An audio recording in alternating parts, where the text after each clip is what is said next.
everyone. Welcome back to the Salty Hose Podcast. This is Mel. And this is Claire. And we are back coming at you from the Morador. Do you like that? I love that. That tickled me. It's like Mormon corridor, It's Morador. brilliant. But it also sounds like Mordor. Yeah, right? it's like so Harry Potter-esque. Well, Tolkien, right? Oh, no. My God, how dare you? How dare you lump Harry Potter in with the sacred book of J.R.R. Tolkien? I can't believe you, Claire. I cannot believe I did that either. It's going to be our first fight. I'm blushing. Just Look. kidding. I'm joking. No, I'm literally blushing because that is embarrassing given my professional background. I'm like, oh, Harry. Just to be clear, we're getting on a tangent already. I apart from my kids, I haven't read any of those. But anyway, moving on. Okay, let's move on. All right. We are here today to talk about one of our favorite topics, which is the Real Housewives of Salt Lake City. Woo! I love it. I know we adore them. But first, let's check in. Let's catch up. I haven't seen you since last week. So, Claire, how are things? What's going on? I've missed you. I've missed you too. Did you miss me too? So much. Aww. At least we text every day. We do. We text multiple times a day, which is lovely. My week has been like just a lot, which may explain my ignoramus comments at the start of the pod. Claire, I feel like every week you tell me your week is a lot, and I wonder if at some point it might be possible to remove some things from your plate. Is this an intervention? Not yet, but it will be. I'm just gathering data right now. You know, you're right. And honestly, I feel like without getting too deep, like I don't really know how to live any other way.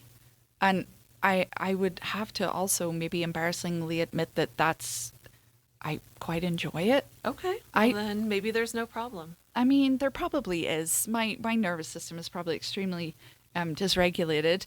But, you know, a lot of it's temporary. Okay. Well, then that you can get through if it's temporary. Exactly. I've got like 14 and a half weeks of hell left.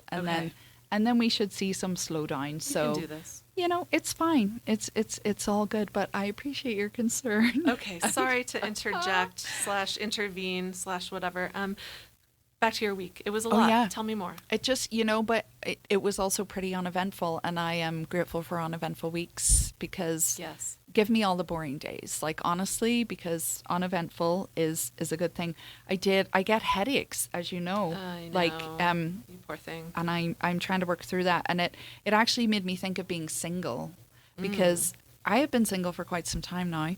And, you know, it's often like when I get like a headache that it kind of affects you because, you know, there's a skin hunger, right? That comes very real with singlehood. But it's not just about like sex, right? It's about like, who's going to rub my neck? Touch. Yes. Just physical touch. Like I need somebody to rub my neck. I mean, we're meant to have that as humans. Yes. That's a real need. It's very much a need. And like, bless my poor children. Like my son is living back at home with me right now, and he came out of the bathroom very early in the morning, and I was just laying face down on the floor, like outside.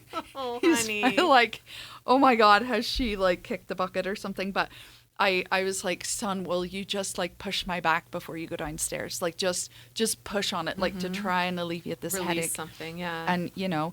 And there, like, it doesn't have to be a dude. I went to the wee, the wee bathhouse with a good friend the other week. Oh, Glow?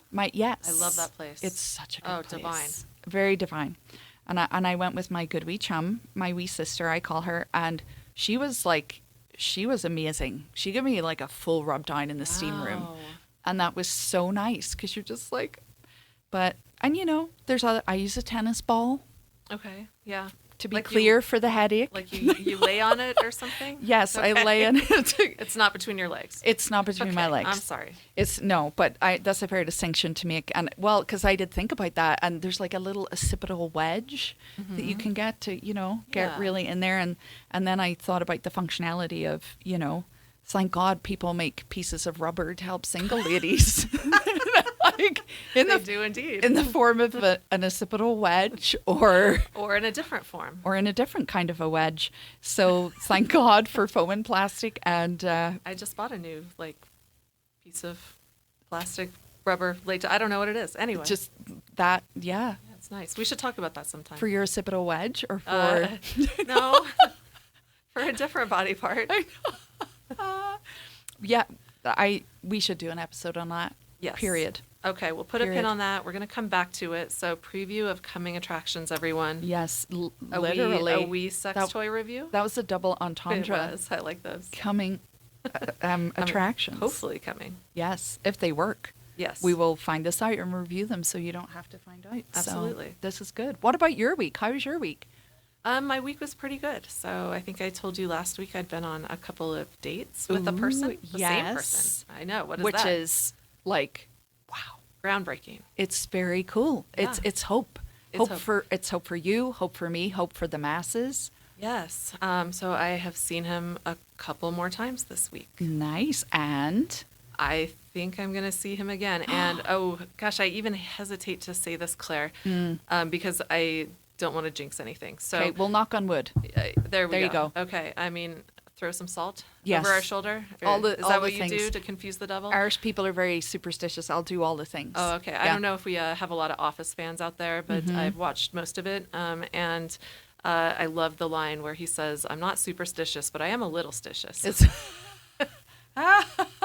That's a great line. Right. So you're a little stitious. I'm a little stitious. Fair. Okay, so what I'm about to say is maybe going to jinx this, but I actually paused my Bumble profile. What? I know. Because I was like, well, who knows if this is going to go anywhere, if this has legs. But, I'd rather see what unfolds right now rather than, be swiping on the apps. I love that. Yeah. I really respect that because, you've had a couple of dates, so it's not like the first date.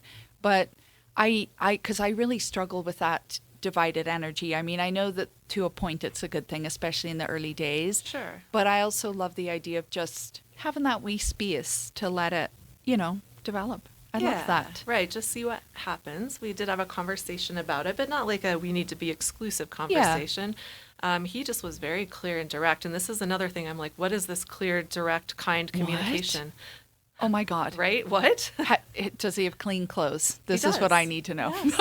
He does have clean clothes. So he uses soap, is laundered, and communicates clear. Dear Jesus, where did you find him? Right? On Bumble, weirdly. Yeah. And so he said, look, I'm not looking at the apps. I'm not going on other dates. He's like, you can do what you want, but I'm just going to tell you that. And I was like, you know what? Whoa. Same, actually. That was like a bonus double green flag. Yeah. Because it was like, let me tell you what I'm doing, but I'm not doing it as a way to manipulate you or influence you. Right. But I'm just letting you know. Because then you're like, oh, that feels nice. Yeah. That's no nice. Controlling tendencies so far, which is good and important.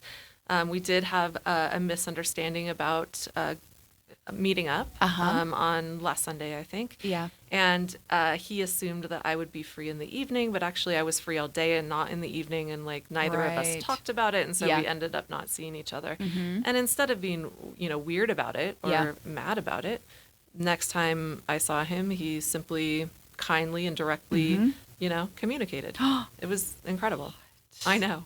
Oh my God. Who is this unicorn? What will we call him? Okay, we're going to give him a name, and maybe this is jinxing it too. I don't know.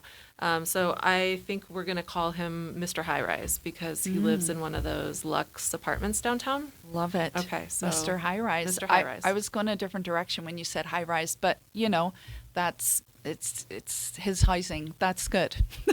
Claire, do you remember? I don't know if you remember. Okay, let's go back into the vault of us. The vault of us. The archive of us. Okay, so before you and I were friends, I think we'd, met before we'd seen each other, right? We knew of each other. Sure, at work. But we were in this ridiculous meeting. What? That's never happened to me. What are you talking about? Not in the history of all of academics. Never. We were in this ridiculous meeting, and it was to plan an event for Women's History Month. Okay. Yes. And so it was hilariously had been assigned to a man to organize this meeting, and he was just doing what he was told. So no shade there. But there were 7 of us women, including you and me. Yeah. Okay? And again, I knew who you were. I knew you a bit, but not we hadn't really talked or hung out, I think, at that point. And, so the man in charge of this meeting was like, look, I'm a dude. I don't think I should be planning this. He's like, so I'm just going to be here, and you all figure out what you want to do. Yeah. Very appropriate. Yeah. And so this other woman in the meeting with us kind of went off on this just bizarre tangent. She's like, you know, okay, like sometimes women like come in and out of the workforce. Sure, that's true. Yeah, cool. She's like, so instead of thinking of like, you know, like women have to do more of the housework and so they're delayed in their career. She's like, I like to put a positive spin on that. Oh, I know. I like immediately my back is up already. I'm like, that's not cool. Yes, right? You're like what? I mean, if you're making a choice, that's one thing. But when it's an expectation, yes, right, that the woman puts her career on hold, accepts a lower salary, right, a less prestigious job, et cetera, to take care of the house and children and launch the man's career. This is where I have a bit of a problem. And I'm really like going deep to find the positive spin there. Right. So she's like, I know what we're going to do, like what we're going to do. She's telling us, right? She's like, I like to think of work as a playground, right? And sometimes you want to like play and then you leave the playground and then you come back. And then she's like, I know what we could do. Each of our talks could be about a different playground piece of equipment. Like, I can do the swings and you can talk about the slide. And she's like going on. And I was finally like, I cannot take one more second of this. And so I said, no. I said, look, I don't like that idea. The metaphor does not carry. You know me. I can be direct if I need to be. It's good. Yeah. So I said, no, I'm not going to do that. I was under the impression we were here to talk about work we were doing in our disciplines. Yeah. Yeah. Important stuff. Right. And then you, my wonderful friend, you know, put your own sort of thing in. And you're like, well, you know, I just, you know, thinking about women and, I don't know, probably adversity or hardships or whatever we were talking about. You're like, I like to think of that poem, And Still I Rise. And I just laughed because in my mind it was a dick joke. And you were so kind. You like laughed with me. And I'm like, okay, here's my girl. I don't think you remember that, but I remember it. And it was funny. Remember, I probably disassociated when I thought I was going to have to be a swing or a roundabout. And so I was probably just in another place, zoned out, as I am, like I often do. But I love that our roots were a dick joke. Right. And that I don't remember, but like it's in there. I think it's embedded. No one else laughed, but you did. I love that. Oh, actually, the man that was running the meeting also left. That makes sense because I know who the man was. Yes. But I love that we were the only two that shows that this was meant to be. Already on the wavelength. We were on the wavelength, and that was like a long time ago. Yeah, a long time ago. Like pre-pandemic. 2018, I think. Yeah, that was quite some time. Okay, so oh my God, amazing. Let's pivot. Sorry, I've gone on for no, I love a long that. time. A wee trip down memory lane of a memory you don't remember. It's just, I'm like, do I need help? Yeah. No, it was a minor thing. And I understand disassociating and then immediately forgetting all the stupid meetings that we're a part of because that is a big feature of our lives. We have to, for survival, disassociate. Exactly. So let's get on to the main event, okay, which is talking about the Real Housewives of Salt Lake City. Okay. Now, I would say that this is one of my very favorite shows on television. Do you agree? You know, I do. I'm generally a reality TV girly, but there's, you know, clearly something special about this show. Absolutely. I've been watching since season 1 as they came out. So I've been along for this whole ride, no catch up. It's a long time. Well, maybe a little catch up like in the middle of a season or whatever, because like I said, I do host watch parties. So sometimes I will wait and watch, you know, as they come out. But then often I have to go watch them again because, you know, sometimes people have some drinks. Our friends can never stop talking. And so they're talking over the episode nonstop. Yes. And so I miss a lot. So then sometimes I have to go back and rewatch. Yes. Yeah. That's fair. You need to share what you call these gatherings. I think it's relevant. Oh, yeah, sure. So I have a text thread, group text to organize these.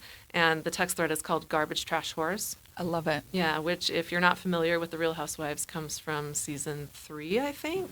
Sometimes they blur together when Lisa Barlow lost her shit on Meredith. And there was some allegation that she had given someone a blowjob for jazz tickets. That's right. I remember that storyline. Yep. You're like, come on now. A fair exchange. No, not for jazz tickets. Well, if they were a boxer front row or something, but no, not for jazz. No, you're like, no. I'm like front row of my Niners. I might give you, but like jazz tickets, come on. That's, I mean, I'm like, okay, because I know you're the sporty girl, and so... I'm not that sporty, but... No, but like, you know your teams, especially in comparison to me. Well, in comparison to you. Yes. Because I'm like, fair exchange. Yeah, so she called her a garbage trash whore, and that is the name of our text thread, although I might change it. We'll have to see. We'll talk about that later. Have you seen the Rafe Fiennes clip where he reads that tirade from Lisa? No. The garbage trash whore tirade? Oh my goodness, no. You know who Rafe Fiennes is. Yes. He's an extremely good actor. And very proper. And yes. English and yes. They had him on Watch What Happens Live, and he read that monologue. Amazing. It was so great. I have to watch that. You have. That sounds like a treat. It was a treat. That's very cool. All right, so I feel like the show is kind of having a bit of a moment right now. It's been popular since it premiered, but I feel like lately it's getting even more celebrity attention. I just mentioned Rafe Fiennes. But for example, I know these got passed around a lot. There were the clips from The Late Show with Stephen Colbert when John Oliver, Sir John Oliver, I believe. Oh, fancy. Right? Endorsement. Exactly. Discussed his love for the show. Yep. He called the Real Housewives of Salt Lake City the most magnificent monsters on television. Amazing description. And described them as human hand grenades who willfully pull their own and each other's pins out for your entertainment. I mean, I think that's fair. I think that's the perfect way to describe them, especially as the seasons have gone on, because it's like, it's like we often talk about if we start dating something. Sorry. I mean, sometimes that's accurate. I know. Freudian slip. Like Mr. Shitty Pants. Yes. Sorry. Yes, that definitely constitutes something. But like someone that's, like you're like, oh my God, they have clean clothes. They have, you have to lean into it and like take a moment to get used to it. And I feel like in the same way, the housewives are like, we're having fun together. This is really nice. I know. Let me bring up something from like 6 months ago about you being like a raging bitch and, drop it into the convo like a wee hand grenade. But he's not the only one that loves them. No, like there's true. So many. I feel like every time you go on Instagram, you see like another big celebrity being asked who their favorite franchise is.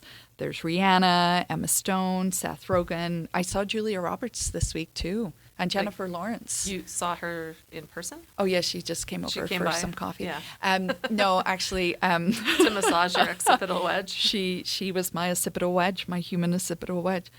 That would be lovely, actually. But no, like a wee clip of them talking about their show, whatever that show is. But it's her favorite. Yeah, as it should be. Yes. It should be everyone's favorite. Absolutely. Have you seen any of the other franchises? Like parts, because my kids really like them. Yeah. So I think the one that I've seen the most is probably the New York one. The old one or the new one? Both. Because there's still some old timers in there, right? Like that have been in there. No, they wiped the cast completely. They did? Yeah, there was like, I can't remember what season. I think they did 12 seasons with the original cast. So that would have been like, the Countess, right? And yes. Bethany Frankel, right? Some of those people. Mm-hmm. They completely like got rid of all of them and brought a new crew in. Wow, I'm behind. Well, I wouldn't bother. Like I've watched the 2 seasons that are out with the new cast of New York, and it's kind of boring. It's more boring than Salt Lake for sure. Now I do love Jenna Lyons very much. Yes. She's incredible. Yeah, so watching I Jenna love Lyons her. is incredible. Yeah, just generally, she's like a very cool human. Absolutely. Yes. So that was really fun. But a lot of the rest of them have this thing that you see on reality TV show where they're too worried about their image to really make good TV like this. Right, to relax into it or be willing to make like a fool of themselves. Yes. Or not a fool, that sounds unkind, but just let it go. Yeah, so the New York cast, they just seem to try to curate themselves, if that makes sense. And I do not get that sense from the ladies of Salt Lake City. No, there's no censorship there at all. Like it's just all out on the table, which is honestly what I think is good about it, because they are not trying to front. No. Yeah, they seem... Now, I know to some extent reality TV is not staged, not scripted, but it's guided, right? Of course. I think that probably the way these Real Housewives shows go is they try to get people drunk, right? So alcohol is a big deal because... It's always involved. Yeah, you can definitely get really good television when people are tipsy. So that's probably what they do. And then I've heard that the producers will sort of try to nudge them into like a topic or whatever. Yeah. But it's not scripted, right? They don't have, something they're reading or whatever. Although occasionally you'll notice that I feel like, especially with Lisa, they drop insults that I think they've practiced in front of the mirror. 100%. Like, it's like she has a wee notes on the notes app on her phone of like, this would be a great one to wheel out, or maybe she like goes to AI for them and collects them. Oh, that would be interesting. That would be a good use of AI. Although I think the garbage trash whore was a hot mic type of thing. I think that was definitely not something she had practiced. She was just so upset that just came out of her mouth. Well, and I think that, sorry, I'll say this in my American voice, or nobody will, gout dick. But I think that was spontaneous too. Because I feel like you can... Do you? That seemed very rehearsed to me. Really? Yes. Well, because I saw a clip where she was saying it to other people, and I don't know if she was saying it to them first and then used it in the show, but I mean, possibly, because like gout isn't a thing that springs to my mind on a daily basis. Yeah. Like it's, I don't think about gout often. I don't. Yeah. I feel like that was a workshopped really? insult. Yeah, absolutely. Okay. I do. It's a good one regardless. It's a good one. Well, that was a question I was going to ask you. The best insult on the show. And I think it's just hands down, no contest, right? It was just so expensive. Yeah, clearly. Gout, dick, sucker. I mean... That is top quality work. It's everything. And it was like the shade on the edge and the, like, I don't know. You're the scientist. Does gout only affect old people? I feel like it does, right? I don't think that's true. I think it's more likely to affect old people. I actually don't know that much about gout. I will be honest. It's not really my area. I'm so surprised. Why it's like an old people association thing though, right? Yeah. Like shingles or something. Like young people get it, but it feels older. Old people. Yeah, I think it's more likely to be with age. And I did actually look it up because I was like, can you get gout dick? Because normally gout I love that you Googled that. Well, gout's in the joints usually. Right? So, it's usually like fingers and toes, extremities, joints. It's not, I wouldn't have put that together. So unless you've got a magical dick with a joint in it. Oh, that would be weird, although a lot of mammals have a penis bone. Oh. Like an actual bone, right? Like we say a boner, but like there's not a bone in there. It's just blood flow. But quite a few mammals do have that baculum or penis bone. And see, this is why you got to trash talk with the scientists, because you learn these... That's the origin. That's why they say boner. That makes so much sense. Well, I mean, I think because it feels hard, right? I don't think you have to actually know about like a penis bone. Yeah. We're like, but anyway. Right. So gout, dick, sucker, that was perfection. I do have a couple runners up though. Oh yeah, what are they? Tell me. Well, Mary is always amazing with the insults. Ooh, just the one-liners, and they're delivered cold and like not rehearsed. Oh, I'm sure Mary is not rehearsing them. No. Lisa does, I think. But Mary's got the wit, I feel like, so it just comes out. She's very funny. Yes. Who did she call? I'm trying to remember. She called someone a bucket face. Just like a great description. Which is kind of amazing. A bucket face. Yeah. And then my other favorite one was a little bit of a sleeper. It was in one of the confessionals. Meredith called Brittany just a sad specimen. Which she kind of is. That's fair. Yeah. She's an interesting specimen, that is for sure. Yeah. So no shade on her, but maybe a little. What was your favorite moment this season, in season 6?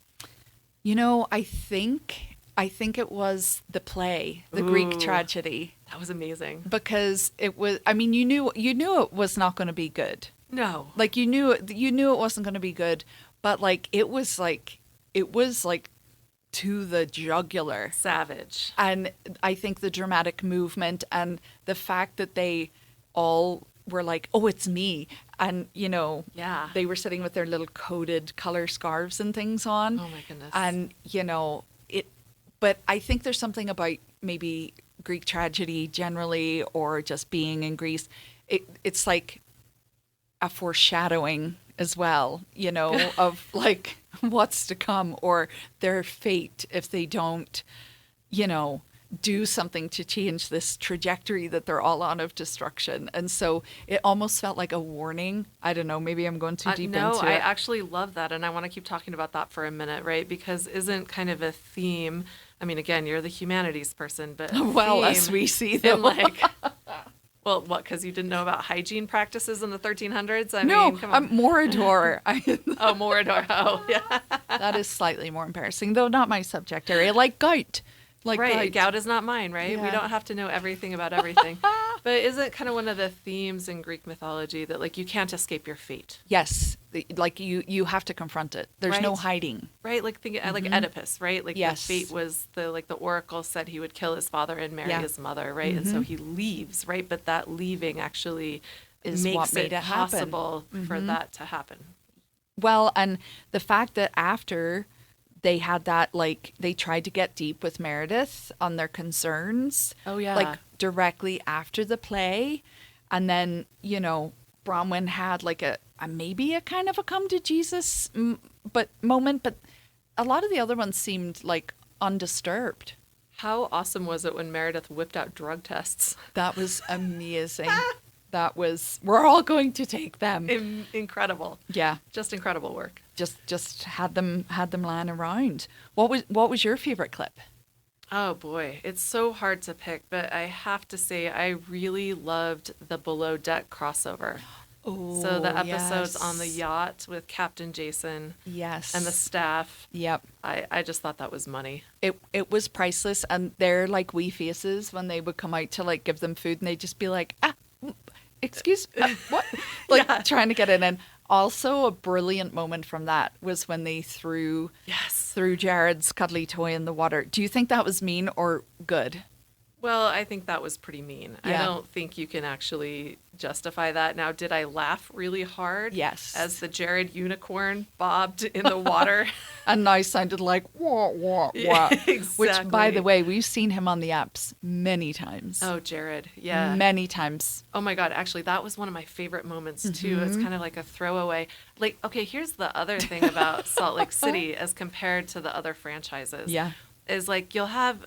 For some of these other ones, you know, like even Atlanta or New Jersey, where, like, you'll have an episode where, like, there's 30 minutes where not a ton happens. Yeah. Salt Lake packs it in. It's just like thing after thing. It is nonstop. Yeah, and drama, revelations. Yes. All the things. Oh, my God. Constantly. It's incredible. Arrests, jail time. I mean, there's been jail time in the others, but I don't think it was as exciting as this one. We didn't even talk about Jen Shaw, but... Yeah. Oh, geez, what was I going to say? I've lost my train of thought. Oh, I'm so train sorry. of thought. I was so excited. About there's no gaps. No gaps. Oh, Jared, yes. No. Oh, Jared, yes. That reminds me. So yes. the scene when they go on that stupid RV camping trip at the very beginning. Do you remember that? Yeah, I think that was, like, my least favorite part. Okay, but there were a couple of golden moments, right, having to do with Jared. Yeah. Remember where Brittany says she has an announcement? Oh, God, yes. And they're all like... Yeah, and she's like, Jared and I got engaged. And then we got unengaged 2 weeks later. You're like, okay, that's an announcement. Yeah, and then immediately cut to Heather in confessional saying, I don't think Brittany understands the nature of an announcement. What it actually entails. Yeah. Yeah, and then Whitney... you know, asks if they're still together. And Brittany says, yes, I think it was Whitney. But then Whitney was like, but I see him on dates at Lifetime Fitness all the time. Yeah. And he introduces me to them. Oh, my God. Pure gold. Yeah, like, maybe she also needs to define dating as well as announcements. Well, they've broken up, like, it's got to be more than 20 times and gotten back together more than 20 times at this point. It's like so many times. Yeah. It's on, it's off. Yeah. Well, because Jared is a fuckboy, a middle-aged fuckboy, and Brittany has no self-respect. Well, and I just think that he loves the attention of being featured on the show every now and again. Yep. Obviously. Yep. Because, you know, the attachment or, what would the word be? You know, his name, he thinks I'm in Utah, I'm in Osmond. Right. That's it. I'm golden. Yeah. Yeah. Unfortunately, it sounds like it's working for him. If Whitney's seeing him on dates all the time at Lifetime Fitness. Yeah. I mean, I haven't seen him on an app recently, but I mean, when I say recently, a few months ago, He was definitely on there. Months ago? Oh yeah, it was just a few months ago. Did you swipe on him? Oh, we always do. Like I think I sent it to you. I'm saying we always do because we had like a plan. I have never seen him on the apps myself. He's never liked me on the apps. So funny. Yeah. See, I do the cheap version.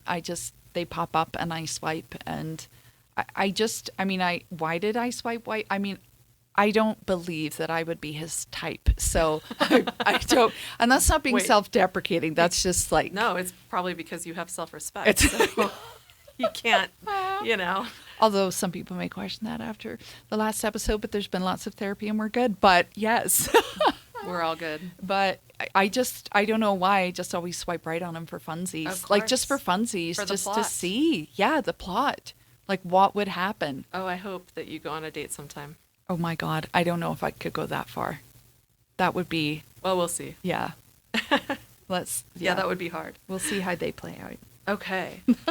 Who do you think, well, this is probably obvious too. Who do you think is the biggest villain on the show right now? Oh, Lisa Barlow. Of course. Like right? 100%. Yeah. And she really stepped into the vacuum that Jen Shaw vacated. Yeah. But there's it's like sometimes I feel like sad for her. Oh, yeah. Because I'm like, I think there's a lot going on for, because like the projection of the wealth, the name dropping, I think that's symptomatic of a massive insecurity. Yeah. And like, I'm not trying to be too armchair psychologist about it, but I think this stuff is that it's like, to me, it's on a different level with the other women because it gets like mean, like really mean. Yeah. Like upsetting, because a lot of it is just, these wild, outlandish comments, but like to me, like she gets like stuck in.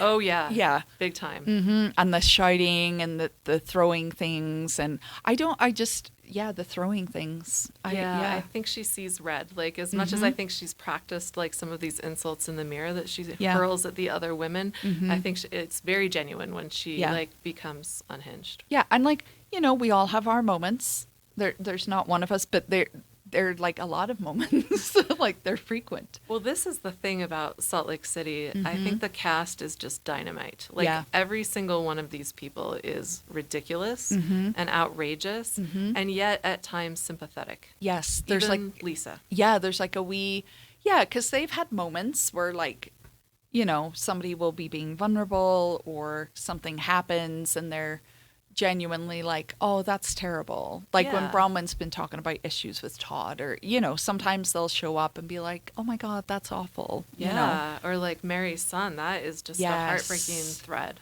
Yep. I'm glad that nobody has been a bitch over that because that would be too low. Oh, yeah, that's way over the line, right? They're always screaming at each other, like, not to talk about my family and husbands, and then they immediately talk about someone else's family and husbands, right? But you got to leave kids side of it. You got to leave, well, always. Especially like that, right? Yes. Like, you've got to leave that alone. Mm-hmm. Yeah. 100%. That's off limits, and definitely. All right. Out of this whole cast, who is the one that frustrates you the most or that you dislike the most? Oh, I don't know if I can answer that because I think maybe it frustrates. I don't know. It oscillates because you're just kind of like, why are you being like this? Or, goodness, in terms of who frustrates me the most, I think maybe Brittany. Yeah. And I think it's just because, not to be judgy. I'm going to be judgy. Be judgy. It's just going to be judgy. The storyline with her kids is interesting. And again, no shade because raising children is not for the faint of heart. Yeah, but I actually do want to throw a little shade on that because there have been a couple of scenes with one of her daughters, right? And her daughter has, basically said or alleged or whatever you want to say that Brittany is so interested in chasing men that she abandoned them. Yes. So when they were teenagers, she basically just left them to their own devices so she could chase a man. So I am going to throw shade on that. Yeah, because didn't she marry him and then their claim was she parented their child more than like them? And her daughter seems like very emotionally mature, like articulate, Very cute, lovely human. Absolutely. She seems like she's done some therapy, and she probably needed it after having Brittany as a mother. Yeah.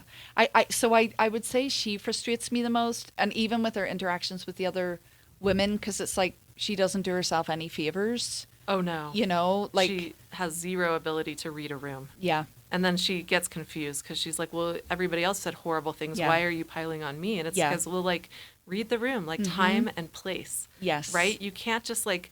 go from nothing, we're having a pleasant conversation, to suddenly telling people that Meredith's husband has a mistress. Right. Like, what? It's like, okay, we didn't build up to that, or like, are you telling me that for her good or for your benefit? And clearly her benefit. Yes. She just seems kind of dumb. I'm sorry. Well, and even that first like interaction she had with Mary, where she said something about how she grew up, and she said, oh, I grew up like poor, and Mary was like, I didn't grow up poor. And like she immediately, or no, that was Bronwyn. Was that Bronwyn? No, that was Mary. That was, but she said something to Bronwyn where she called her fashion thing a costume. That's right. It was the same episode, right? Yeah. But it was Brittany said that about being poor, right? Like, and you're just like, girl, like you've just met this person, like just bring it down a notch. Yeah. Although she's not actually a housewife, right? She's still a friend of. She hasn't had her snowflake. No snowflake. No snowflake for her. Do you think she'll get one? I hope not.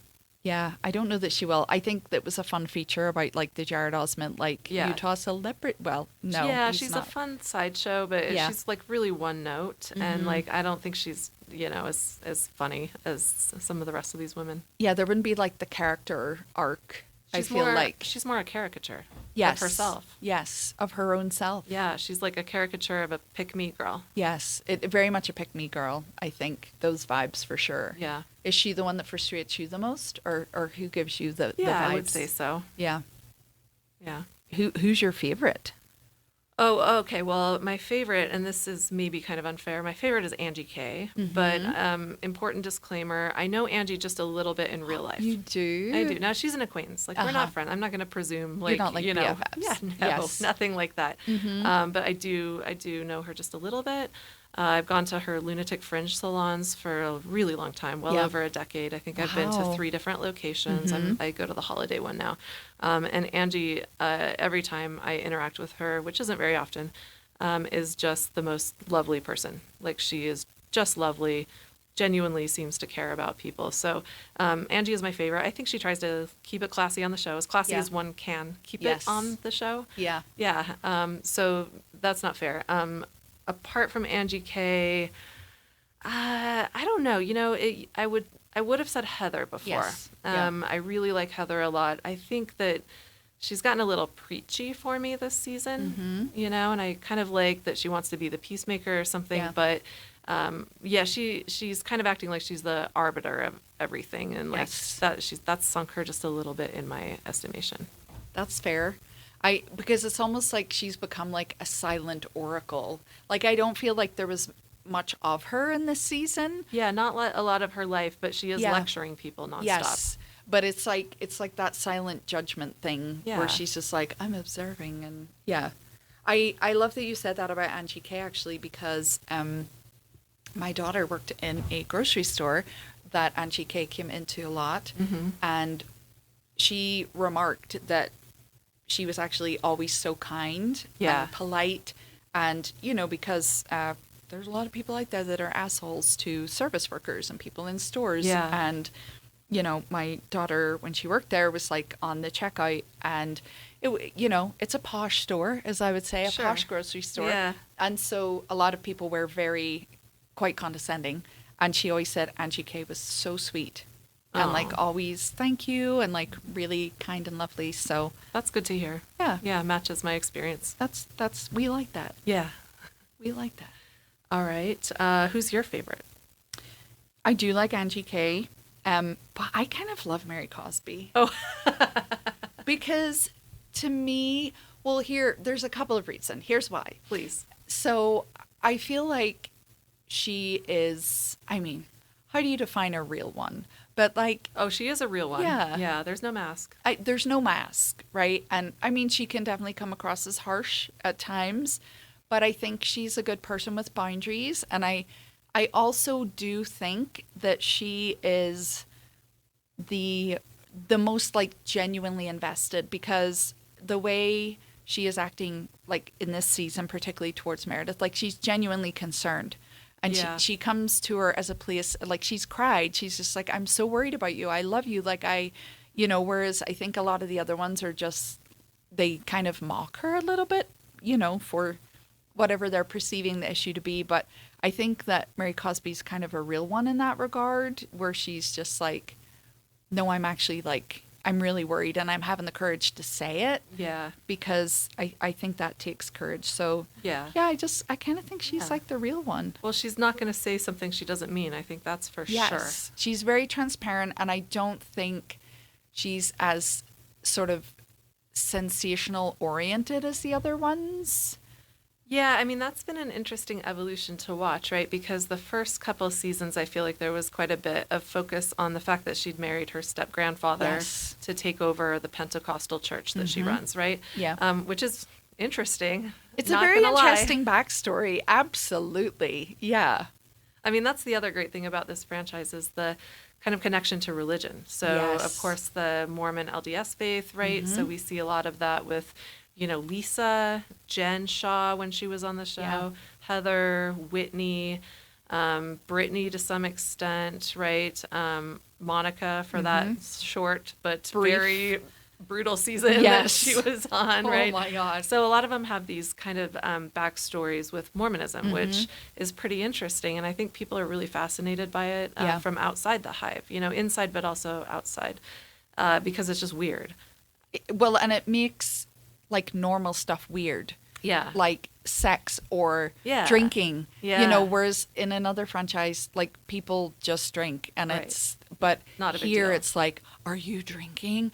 And, the weirdness from within the hive even where you're like, oh my God, Mormons are drinking. Mormons own a tequila brand. Like, it doesn't make sense. Yeah, I do love that these women, whether they're kind of Mormon or ex-Mormon or Mormon 2.0, as Lisa likes to describe herself. Oh my God. They're all just drinking. It's not like the secret lives of Mormon wives. They're all just drinking. They're all just doing whatever and, calling it good, which I would be so excited for if I truly believed that Mormonism had expanded to be like that. But I don't see that it has. I don't think it has. I don't think that the Mormon church condones drinking at all. And again, you can see with the younger ones, the secret lives of Mormon wives. Yeah. Some of them drink, but they're kind of ex-Mormon. And then the good Mormons, quote unquote. They don't. They don't drink, at least not on camera. Yeah. And I do love, Lisa Barlow. I love that she's just unapologetically. She's like, I'm Mormon and I own a tequila company and I drink. Yeah. Right? Come at me, bro. Like, I don't care. I love that.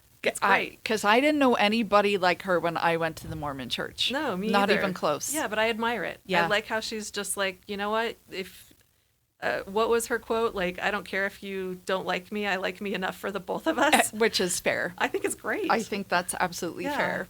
Yeah, and I mean, in a religion like Mormonism, that is to be applauded. Yeah. In some sense, in terms of not giving in to those pressures. Yeah. So would you say she's your favorite and also your least favorite at one time? Lisa's kind of gone up and down for me. Like there's been some seasons and episodes or even moments like in an episode where I think I really like her. And then at other times she's just being ridiculous. Yeah. But you know what? Love her or hate her, she is a great character on this show. Absolutely. I mean, she's amazing. She is like the villain. Like, what's she going to do next? And that, like, event she held, like, that was, like, next level ridiculous. The lunch with all the poster boards with dismissed all over them. Yes. That was like, amazing. What was that? I was so happy. I was just laughing nonstop. It was so great. What did that prove? That was fantastic television. That was kind of mental. Oh, it was mental, but it was great. It is. I mean, they really do have a secret sauce. Yeah. That the other ones, because I have seen a wee bit of the LA, like Beverly Hills one or whatever they call it. And you would think that in that environment, that one would be like the, shockers and like living big. And it doesn't even touch like Salt Lake City. I haven't seen it recently, but it's not nearly as good. Yeah. We're entertaining if nothing else. Absolutely. Oh, but to get back to the Mary Cosby evolution. So the first couple of seasons, that her church and her husband / grandfather was more of, the emphasis. And like they kind of had her participating in some of the drama directly. And now she left the show for a season, right? And then came back as a friend of, and now she's back to full housewife status. But now I think she's really settled into the perfect role for her. Yeah. Because she's sitting there, she's friends with them, she participates on the side in some of this drama, but mostly she just runs her mouth. She's like the Greek chorus. Yeah. And no, for real. And a lot of the things that she says are spot on. And then, a lot of the other things she says are just really comical, like hilarious. Yeah. Well, even the way she's so like picky about like food. Oh, it's great. And the way she won't eat some of the things or she orders the things are just really hilarious as well. Oh my God, when she said she didn't think the shrimp had been dewormed. Oh my God, that was hilarious. I loved that part. So good. Well, because she also seems to be the only one who actually eats all that beautiful food that they get set in front of them too. Well, the others are too busy yelling. Yeah. So she's a real one. I don't know. I have a soft spot for her. I know there's controversy with the other stuff, and obviously it's a little interesting to marry your step grandfather, but I mean, it's quite a choice. Did you watch the documentary about her? I just actually started it. Okay, I haven't watched it either. Maybe we can talk about this a different time. Oh yeah. But I was just curious if you had. Are there any other ones that like you really like or that have grown on you or that you used to like and they've kind of fallen out of favor for you? Yeah, I mean, I can't believe that it started in 2020. Right. Like that's a lot of years to watch somebody's life. Yeah. Because obviously everybody changes. Yeah. Everybody evolves, hopefully, or not. Devolves. And, life events, hard life events, like, you've seen some of them struggle with sick parents or things like that. I don't know about, like, Meredith. Okay. Because, like, I feel like there was part of me that, she seemed to be, like, the smart one out of everybody. She does have a law degree. Yeah. And so I felt like, but I don't know. Like she doesn't seem really fully present or invested. And it's almost got to the point where she's more conscious about how she's seen versus just like being her. Yeah. Like we were kind of talking about earlier, like some of the other franchises it's really kind of ruined them. Yes. Yeah. So maybe she's kind of, gone that way a little bit. Meredith frustrates me as well. Yeah. I agree with you. It's Why? kind of hard to like, I don't know. Yeah. Figure her out. Yes. Exactly. I don't know. She seems zoned out a lot of the time. Yeah. And so I do understand why like some of them are concerned about her substance usage, perhaps. I mean, who knows? It looks like when we have watch parties, we joke about the Xannies. Yes. Right? I mean, sometimes she appears to be slurring her words. Yeah. Or kind of not, really there. Yeah. And you can't diagnose something from just watching television. No. So I'm not trying to do that. But like sometimes you're like, okay, like if they're worried, I feel like maybe they have a point. Why. Yeah. Yeah. And I feel there's a lot of, like the fashion week and there's a performative thing emerging there maybe, which, I'm sure all of that is like very, very fun and all, but it's like... It was really interesting to see her try to control the narrative after the plane flight. Ooh, right? There's... What's going to come out there? What do you think about that? I cannot believe this wasn't recorded. I can't believe somebody did not just pull out their cell phone and start recording. Like just on the flight, like... Yeah, exactly. Or a flight attendant or somebody. Yeah, either one of the cast or someone else that was in the cabin. Yeah. Right? Have you seen like all the tweets and like all I want for Christmas is the plane footage? Right? Which is fair because you're like, what happened? Because in that moment, I actually did feel sorry for Brittany. Oh, me too. Because it was harsh. Sure, it was harsh. Brittany's ridiculous. She should not have been saying the things she did about Meredith and Seth. Exactly. Yeah, but at the same time, like that was, at least from the sounds of it, it was just really way over the line. And relentless and like a bit of a public spectacle. Exactly. And you don't fuck with things like that in an airplane. Like, Yeah. It doesn't, it doesn't seem like the place. Yeah, I did enjoy that scene between Meredith and Mary, where Meredith was trying to tell Mary what had happened. And like you said, she's a real one. Mary's like, nope. Yeah. I was there. That was not what happened. Like, I know what happened. It's like, let me gently correct you. And that's what I like about Mary, because it's just like, no. Like, I'm not going to let you say that. Right, I'm not going to let you true. Right, change the narrative on me. Exactly. Yeah. Have you ever been in Meredith Mark's wee shop in Park City? I haven't. Have you? I have.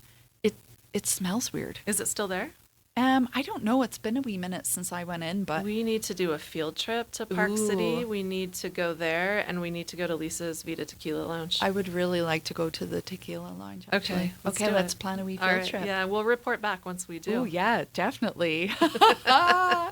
That would be a fun wee excursion. Yeah. I think definitely to take. I did want to mention one person who actually has come up in my rankings. If I were going to do a little power rankings of the Housewives, I would say Bronwyn. I really disliked her when she first came on the show. Was it last season? Is it two? Yeah, I think this is her second season. Yeah, I think it was last season. I really disliked her. I thought she came in really hot, right? Started putting her foot in things, right? And like causing drama, stirring the pot, like all this stuff, and just not a very sympathetic character. But I will say she has been way better this season. I've liked her a lot better. And she's been more open and real and vulnerable, which is really helpful. So not only like the marriage struggles with Todd, right? Ooh. Oh, boy, that man, not a fan. Not a fan. But then also the scenes with her mother. Yes. Her mother is terrible. Yeah. Terrible. And you can kind of see why she married somebody like Todd. Yeah, of It's course. like you married your mother. Yeah. Like you're seeking that kind of approval. Yes. And she even says, right, like that she, like Todd's approval matters more than anyone. And you're like, oh, girl, but why? Yeah. And so you kind of see like the trauma, right, that her mother has perpetrated, right, because she got pregnant out of wedlock, right, had the baby. The shame. And her mother still shaming her Which for is it. ridiculous. Yeah, the child's grown up now. And she's clearly a good mom who has like a good relationship with her child. I agree. And like, or is it 1945? Like what? Yeah. I mean, yeah. So anyway, fan of Bronwyn now. Really, whatever the opposite of a fan of her mother, Muzzy. Oh God, what a like name too. Hate that woman. Yeah, you're like not a fan of her mom. I think you're right in terms of the vulnerability. It humanized her. Yes. And you're like, okay. It's like where you kind of connect the dots and you're like, I see why you might behave like that. Exactly. And you know, and I think when you saw how just like scathing and mean he was to her, and that's why there's a camera there. Can you imagine the way he got on in the house? I mean, it just, like the cherry, remember he had the cherry, she was like, don't eat the cherry, and he just ate it. He seems to have like a really mean edge. Yeah, I agree. He's got a real mean streak. Yeah, like manipulative. Yep. Not very nice. What do you think of her outfits? Do you think she's had an evolution there? I mean, they're entertaining. Yeah. I'll give her that, right? They're not boring. So I like that in a housewife. She's not boring me. Yeah. A lot of times I think they try too hard. Yes. But, you know, whatever. If it brings her joy, then go for it. You're like, why not? Exactly. It brings me joy. Yeah. So, hey. You're like, keep doing it. Exactly. I like to see it. I feel like they've like calmed a little bit, or they're more wearable. I mean, some of them, it was like, is this a Halloween costume? Yeah. Or is this like everyday wear? I know Brittany was correct to call that a costume. Yeah, because it's like, would I go to the store? Could I go to the store? Could I push a shopping cart? Right. In this outfit? Like just even from purely functional like bases. What about Whitney this season? What are your thoughts on her? Whitney. I used to love Whitney so much. I feel like Whitney has kind of been way too tame the last couple of seasons. Like, remember her in season 1 through 3, where she would just like get drunk and say whatever. It was great. And drop all the cakes. There's been no cakes dropped. That scene when she dropped the cake 3 times in a row, that's probably my favorite scene in the entire series of any season. It was incredible. It was pretty incredible. Maybe the stress of the company stuff and all of that is getting to her. Yeah, maybe. That was kind of sad. That scene between her and Justin was kind of awful. Yeah. That was a little cringy, probably why you should not ever go into business with your spouse. Well, I think it depends on your spouse. Maybe just don't go into business with Justin. That's right? fair. I mean, he wanted to, as I understand it, sell her stuff as a multi-level marketing thing instead of direct sales, which is just a really weird choice. It's a classic Mormon move. It is a classic Mormon move. We're the epicenter of MLMs. They love the MLMs. Yeah, and it sounded like Whitney kind of knew better, but went along with it. And then they got burned, right? Yeah. I don't know. I like Whitney. She's ridiculous, but I like her. Yes. I have a soft spot for Whitney, and I hope that she kind of comes back into her own in future seasons. It's like she's muted herself a little bit. She has, and I don't like it. I need my out loud Whitney back. Yes, and little pot stirrer. Yeah. Swinging on the pole, Whitney. She was, right, swinging on the pole, Whitney. Where's that Whitney? Come home to yourself, Yeah, Whitney. we need her back. Yes. We need outrageous Definitely. Whitney, for sure. I love it. Yeah. All right, we're almost out of time, but let me ask you about the husband's favorite and least favorite husband in the group. Or boyfriend or whatever. Oh my goodness. I don't know if I can fully answer that question in terms of like my favorite, like who would I want for my husband or we're not even doing like a smash or pass type of thing, but like who are you most like, because that's gross. I can't go there. Like, you're like maybe who is interesting to you, who is most sympathetic or least sympathetic. Yeah. I mean, we talked about Todd already. We're both not Todd fans. He's definitely my least favorite.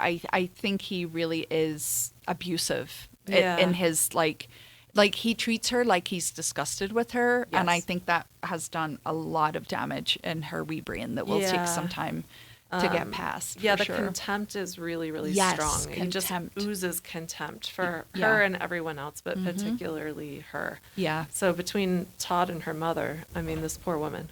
She's got a lot to contend with. Yeah. I mean, I think out of all the husbands, because, I mean, most of them are quite absent. True. Like, quite literally. Like, I feel like we saw less of them, this season. We used to see more of them, maybe. Yeah. But even, like whereas Mary's husband is, like... Oh, he's no longer agreed to be on the show. Oh, that's what it is. Yeah, that's why we never see him. We'll never see him again, probably. I think Angie Kay's husband, maybe. I mean, he seems... I can't even remember his name. Sean, that's right. He seems like the least dickish. Yeah. You know what I mean? He just seems like a guy who's a good husband and father and looks after his family and, I agree. Because John's way too passive. But I do feel like... Give us a signal if you're in danger, kind of a blink twice if you need help, John Barlow. Yeah, it's kind of like those vibes. Should we mention what our nickname for John Barlow at our watch parties?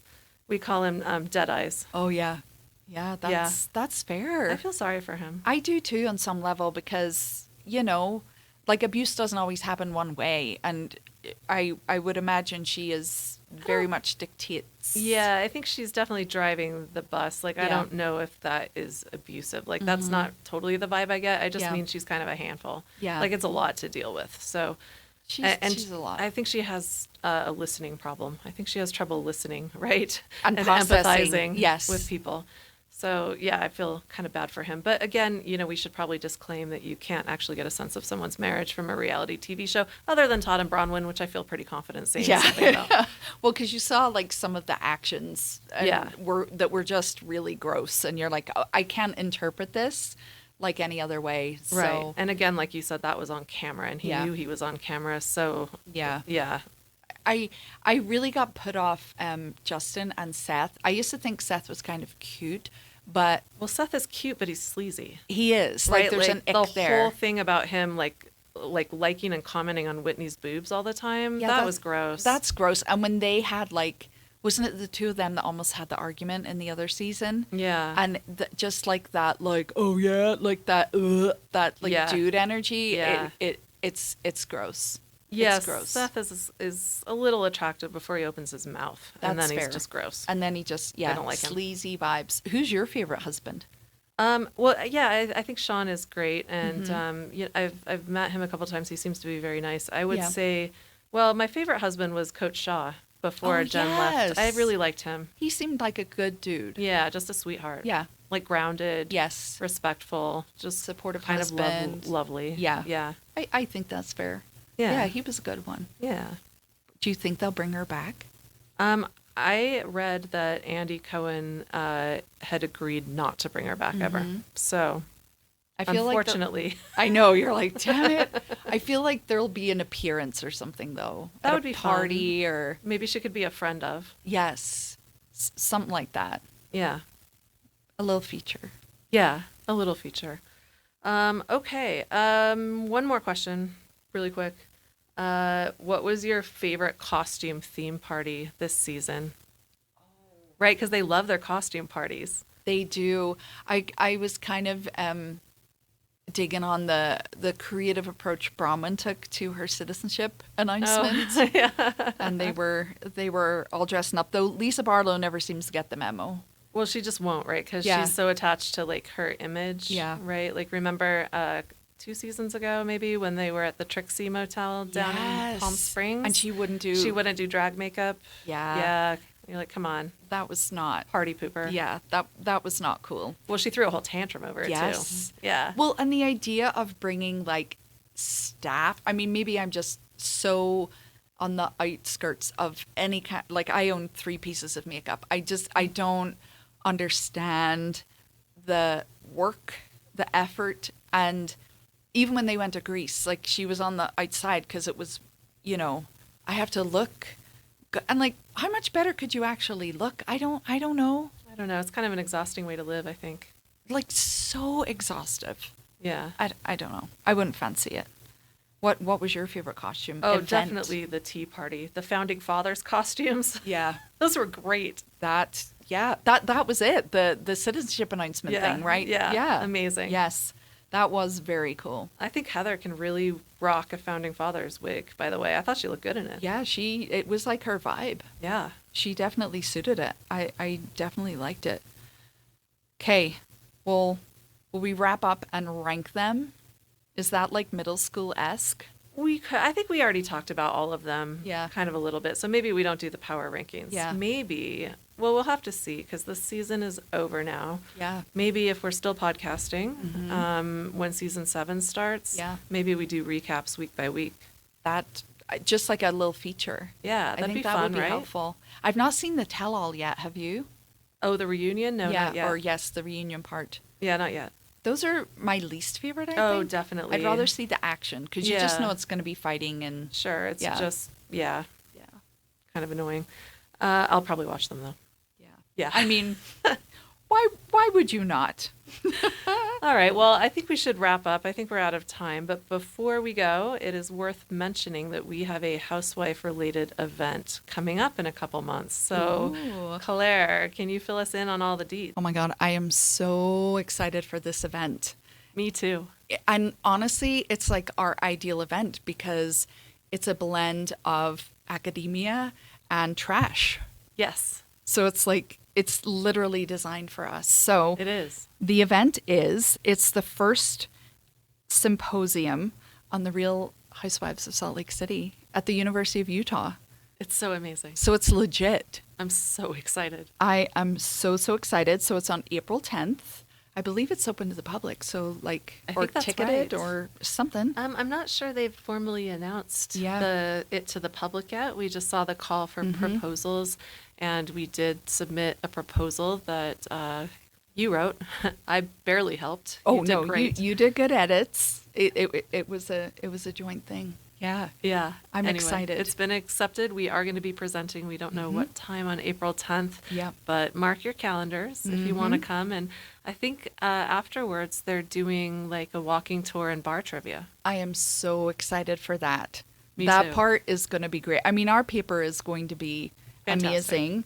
We're talking about from saints to sinners, tales of dating and marriage from within the hive and what it means to be single in Utah, all of like the fun stuff that we talk about here on our podcast. Yeah, so it's right up our alley. It's perfect. We're going to have Salty Hose merch too.